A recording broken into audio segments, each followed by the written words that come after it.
I want this man to go away now.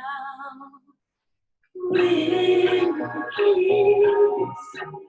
I lost the key and feel the time teasing and deceiving. When the husband still almighty, you can no one tell.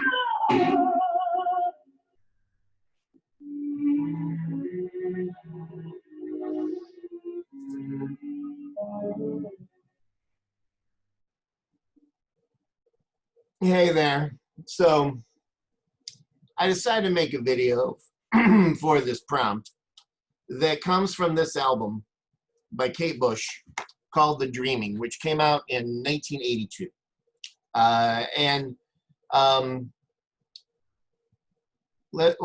stay here and then I'll come out and then go back, kind of mix it up. So of course there's, something on the blog, right? And so often what I do is I use this for an analysis assignment, and I give students a song called This Woman's Work by Kate Bush, which came out in, I think, 1988, and then have them compare it to just the line, with this kiss I passed the key, from Houdini, which is on the Dreaming album from 1982. So, I've written that up. I have the story here, where you can read what I'm about to tell you in a little bit more depth. Here's This Woman's Work. Certainly it could be inspirational to you if you don't know it.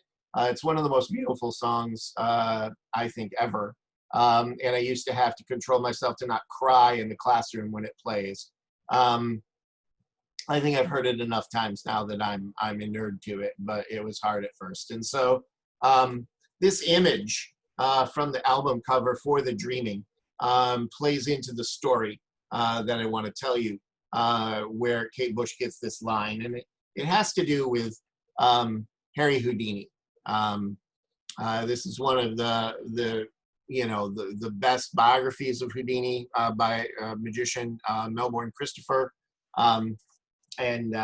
so I'd like to share, and I'll come out here and then go back.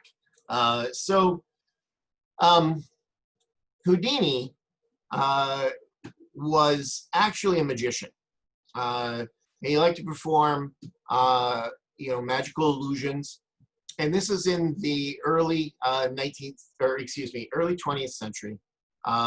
We're talking, 1920s, around that time period. Let me verify, because I'm always dubious of my brain. I'll say things and then I'll be like, is that right? Yeah.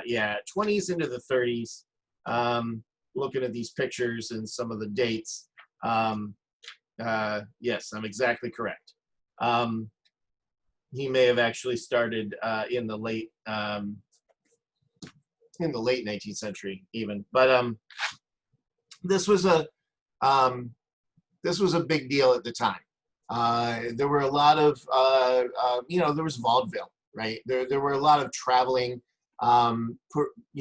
theatrical acts. And magicians were very popular. There were a lot of big traveling magic shows that would go city to city throughout America, throughout Europe, other parts of the world, and it was a big deal. So Houdini did magic, but around the time, so he was after kind of one of the peaks of the craze, and his magic shows weren't quite as full as he'd like them to be.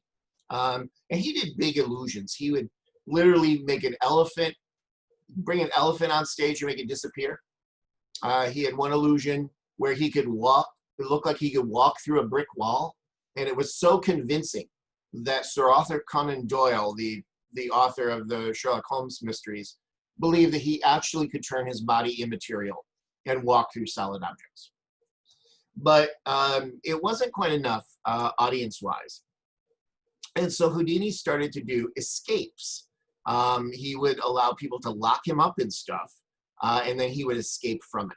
And Um, though this became a feature part of his act in the theaters where he performed, he would come to town early and always promote his shows with this gimmick and invite the local police or other individuals to lock him in a jail cell, to lock him in these giant metal milk cans that they used to have, to truss him up in a straitjacket, and he would hang over an intersection like 10 stories up, or to bind him in all sorts of chains, straitjackets, all sorts of things, put him in a canvas mailbag. They used to have these huge canvas mailbags that would lock on top, put that in a big wooden packing crate wrapped with chains and everything, and drop it into a river or a lake or something, and he would escape from that, right?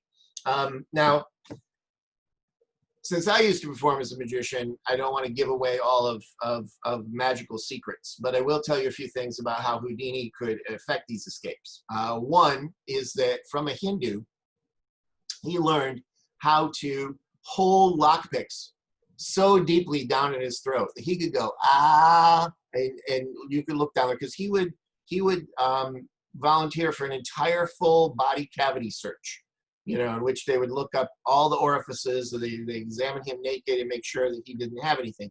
And he could actually let them look down his throat, and they would see nothing. But he has lockpicks down there that he can regurgitate when it comes time to escape from stuff. Also, when it came to getting out of straitjacket, he had dislocated his shoulder many years before, and it was now loose in the socket, so he could at will dislocate it and then get out of the straitjacket, because you're trussed up like this, and these parts are chained together, and it's meant to be, and then the straps are all in the back, and it's meant to be impossible to get out of. But he could dislocate his shoulder, and then he could move his arms around, and he could get at the straps, and he could take those out. So that was all going really great, and he was amazing people with his prowess at escape. But then there came this one time, and I think it was in Chicago, where this guy made a pair of handcuffs that literally were welded shut, so that when they were put on Houdini's wrists, they could not be taken off. The key would not work. They were inoperable, and they had to be sawed off. So he failed to get out of those because he actually could not turn his body immaterial and pass through solid objects. So, because he thought that was unfair and mean, he then switched his policy so that everything he gets locked up in, it all had to be shown to operate, so that there was no way that people were trying to trick him and put him in something impossible to get out of. So all the locks and the manacles and the things, they'd have to show that they operated with the keys. And then as a show of trust, his wife would hold the keys while he got all trussed up and put in the jail cell, or dumped in the river, or hung up over the city street, or whatever he was doing that particular day. All right, so he then they do the full body cavity search. He gets all locked up, and then before the final locks are put in place and he's put in boxes or whatever, his wife would give him a big kiss. It's a wish of good luck, because these were death-defying things that he did, particularly if he's dumped in a river. I have a good poem about this that I'll share with you at some point, or if he was hanging over 10 stories above the city streets, right? So she gave him this big kiss, and she would pass him at least one key with each of these kisses, right? And so we go back to this, and you can see here the album cover that Kate Bush created. We have Kate Bush here, and you see inside her mouth a little gold key, and then this is Houdini, and he's all locked up. And think about this metaphor, right? Think about this metaphor of the man that's locked up, and the woman passes him the key with a kiss, and there's just all sorts of possibilities for meaning. So in classes in which I want students to think about analysis, I would have them try to analyze the meaning here without even looking at the whole song. Now, you could if you wanted to. I have the lyrics, the whole song here, and then this is part of a musical mix. So then there's a bunch of songs, many of which are Kate Bush songs, starts with This Woman's Work, The Dreaming, and then Houdini. And of course, these are all on YouTube. So here you go. And Kate Bush is pretty amazing. But you know, I thought as a prompt for a poem, whether you do anything with the story or not, whether you do anything with the Houdini aspect, or even look at Kate Bush's song or watch the video, it would be a really good starter for a poem, or a line that you could put in a poem, or the title of a poem, or whatever. So with this kiss, I passed the key. What new possibilities can you create with that? Or what poem could you write about the Houdini story if that sounds very interesting to you? Or look at Kate Bush's song and see if something comes to you out of that. Though I'm of course most interested in any new stories that you can tell with just that line. I think it's pretty amazing. We'll go back to it as the outro. I hope you like this prompt. I'm looking forward to seeing some of you try it. Here we go.